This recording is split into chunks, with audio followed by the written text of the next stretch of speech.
Hello everyone, today we are going to study about management of common medical conditions in detail. Yesterday we have listed out common medical conditions. Those are fever, cold and cough, diarrhea, hypertension and headache. Today we are going to see in detail. Okay, first we are going to see about fever.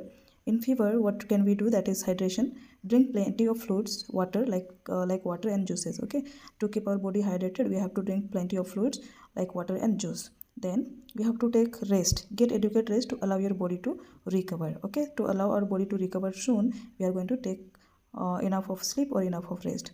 Cooling measures that means dress in light clothing and keep the room cool to help lower body temperature. Cooling measures क्या है? जो भी कपड़े हम पहने हुए हैं उनको हम कम से कम कपड़े रखेंगे शरीर में, और जो भी हमारा रूम टेम्परेचर है वो थोड़ा सा क्या करेंगे, कूल टेम्परेचर होना चाहिए, ताकि हमारा जो बॉडी टेम्परेचर है वो कूल डाउन हो जाए. अब मेडिकेशन हम फीवर में क्या क्या ले सकते हैं? एसिटामिनोफेन, आइबुप्रोफेन और एस्पिरिन हम ले सकते हैं. ठीक है, सो ये है हमारे फीवर का management. Now next we are going to see cold and cough. In cold and cough, first we are going to see that we have to take rest. Okay, allow your body to focus on fighting off the infection, and that is for due to that we have to take rest. Okay, then hydration, drink plenty of fluids because cold and cough में भी dehydration हो सकता है, and that is the reason we are going to keep our body hydrated. Okay, and warm fluid we have to drink, sip of warm liquid like tea, broth, chicken soup.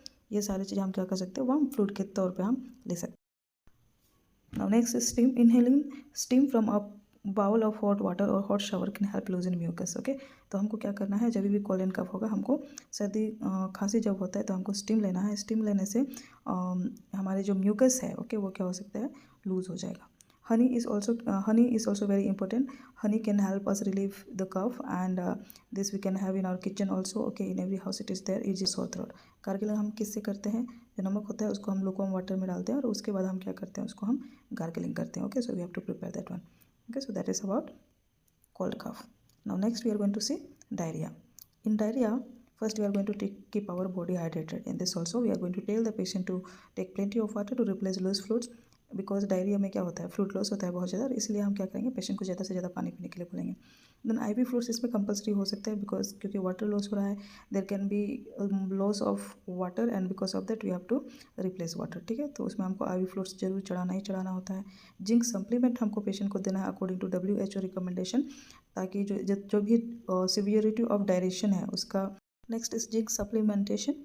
WHO recommended zinc supplement to reduce the duration and severity of diarrhea. Okay, severity of diarrhea को रोकने के लिए हम क्या करेंगे? उस zinc supplementation हम provide करेंगे पेशेंट को. देन हम क्या देंगे? ओरल रिहाइड्रेशन थेरेपी देंगे. देन मेडिकेशन देंगे. मेडिकेशन में हम एंटी डायरियल मेडिकेशन देंगे, जैसे लोपेरामाइड. एंटीबायोटिक हमको पेशेंट को देना है. दैट इज़ वेरी कंपलसरी है, बिकॉज बिना एंटीबायोटिक के लिए पेशेंट नहीं ठीक हो सकता है डायरिया का. ओके,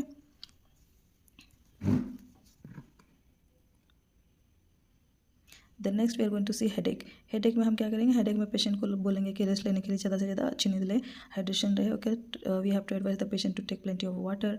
पेन रिलीवर्स पेशेंट को देंगे लाइक एसिटामिनोफेन. हॉट और cold compress we are going to provide to the patient. Stress management. Okay, because stress की वजह से भी क्या हो सकता है? हेडेक बहुत ज़्यादा हो सकता है. पेशेंट को बोलेंगे कि स्ट्रेस नहीं लेने के लिए. एक्सरसाइज करेंगे, ताकि जो भी टेंशन है वो एक्सरसाइज करने के बाद क्या हो जाता है? रिलीफ फील होता है और टेंशन नहीं होती है. प्रॉपर पोस्चर पेशेंट को मेंटेन करने के लिए बोलेंगे, ताकि मसल टेंशन ना हो. उसको प्रिवेंट करने के लिए हम पेशेंट को कहेंगे कि प्रॉपर पोस्चर मेंटेन करके रखें. Now next is hypertension. Hypertension में हम डैश डाइट पेशेंट को खाने के लिए बोलेंगे, जैसे fruits, vegetable, whole grains. Limit sodium intake. जो सोडियम इंटेक है उसको हम क्या करेंगे? लिमिट करने के लिए बोलेंगे, कम से कम उसको लेने बोलेंगे. लो सोडियम डाइट पेशेंट को एडवाइस करेंगे लेने के लिए. Sodium intake less than 1500 milligram per day can help lower blood pressure. Okay, तो less than 1500 mg per day ये क्या कर सकता है? ब्लड प्रेशर को कम कर सकता है. Next is potassium rich food such as banana.